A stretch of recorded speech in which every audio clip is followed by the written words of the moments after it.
హైదరాబాద్లో బీఆర్ఎస్ నిర్మాణం పటిష్టంగా ఉందన్నారు BRS working president KTR. Telangana భవన్లో జూబ్లీ హిల్స్ నియోజకవర్గం యూసఫ్గూడ డివిజన్ బూత్ కమిటీ నేతలతో సమావేశమయ్యారు కేటీఆర్. జూబ్లీ హిల్స్లో 50,000 మంది సభ్యత్వంతో బీఆర్ఎస్ బలంగా ఉందన్నారు. జూబ్లీ హిల్స్ ఉప ఎన్నిక గెలుపు కోసం అందరూ కృషి చేయాలని సూచించారు. మాగంటి గోపీనాథ్ మరణం ఊహించలేదన్నారు. మాగంటి మరణంతో జూబ్లీ హిల్స్ అసెంబ్లీ స్థానానికి అనుకోకుండా ఉప ఎన్నిక వచ్చిందన్నారు. కేసీఆర్ ఎప్పుడూ కులం మతం పేరుతో రాజకీయం చేయలేదన్నారు. కాంగ్రెస్ బీజేపీ కుమ్మక్కై బీఆర్ఎస్ వాళ్ళ ఓట్లను తొలగించేందుకు కుట్ర చేస్తున్నారని ఆరోపించారు కేటీఆర్.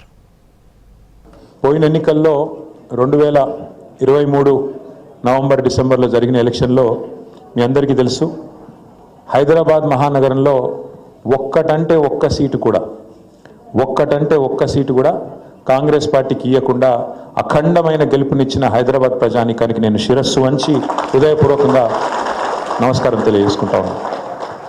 మాగంటి గోపీనాథ్ గారు ఆనాడు హైదరాబాద్ జిల్లా పార్టీ అధ్యక్షుడిగా వారి నాయకత్వంలో పెద్దలు కేసీఆర్ గారి ఆశీస్సులతో ఒక్క సీటు కూడా కాంగ్రెస్ గెలవలేదు. మీ అందరి దయ, మీ అందరి ఆశీర్వాదంతో మళ్ళీ కేసీఆరే ముఖ్యమంత్రి కావాలి, మళ్ళీ కేసీఆర్ ఉంటేనే తెలంగాణ బాగుంటుందనే మీ ఆకాంక్ష ఏదైతుందో దానికి అనుగుణంగా మీరు అందరూ ఓట్లు వేస్తే మీ దీవెనతో గోపన్న కూడా గెలిచింది.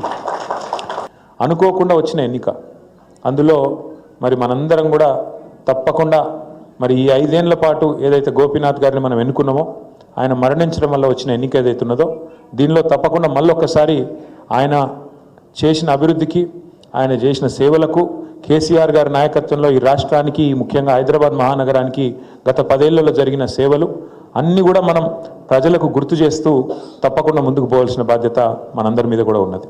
ఆ రోజు మాగంటి గోపీనాథ్ గారి నాయకత్వంలో ఏమేమి జరిగినాయి ఒకసారి యాద్ చేసుకోండి. 1 కాదు 2 కాదు, 1,00,000 మంది పేదలకు మనం ఆనాడు మన ప్రభుత్వంలో జీవో నంబర్ 58 కింద 59 కింద 1,00,000 మంది పేదలు, గూడు లేని వాళ్ళు అక్కడనో ఇక్కడనో 60 గజాలు 40 గజాలు 30 గజాల మరి ఆడపోయి ఒక గుడిసెనో ఒక చిన్న రేకుల షెడ్ వేసుకుంటే 1,00,000 మందికి పట్టాలు ఇచ్చిన నాయకుడు కేసీఆర్ గారు హైదరాబాద్లో అనే మాట నేను మీకు యాడ్ చేస్తున్నాను. ఇవాళ ప్రభుత్వం ఎట్లుందండి?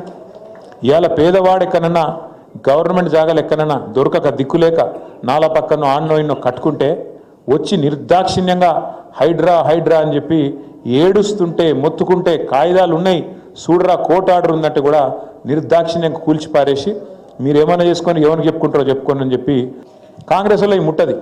అధికార పార్టీ వాళ్ళు అంటే అధికార పార్టీకి చట్టం అనేది చుట్టం, గరీబ్ వాళ్ళకి మాత్రం హైడ్రా అనేది ఒక భూతంలాగా మీద పడి ఇవాళ ఎక్కడ పడితే అక్కడ విచ్చలవిడిగా సాటర్డే సండే వచ్చిందంటే చాలు కోర్టు బంద్ ఉంటే కోర్టు ఇప్పటికి 100 సార్లు చెప్పింది ఇట్లాంటివి చేయకూరి, మీరు నోటీస్ ఇయ్యండి, మీరు కరెక్ట్గా పద్ధతి ఫాలో కండి అంటే అవేం చూస్తలేరు, ఇష్టం వచ్చినట్టు కొట్టుకుంటూ పోతున్నారు. ఏమైంది దాంతో ఇవాళ గరీబ్ వాళ్ళు రోడ్డు మీద పడ్డారు.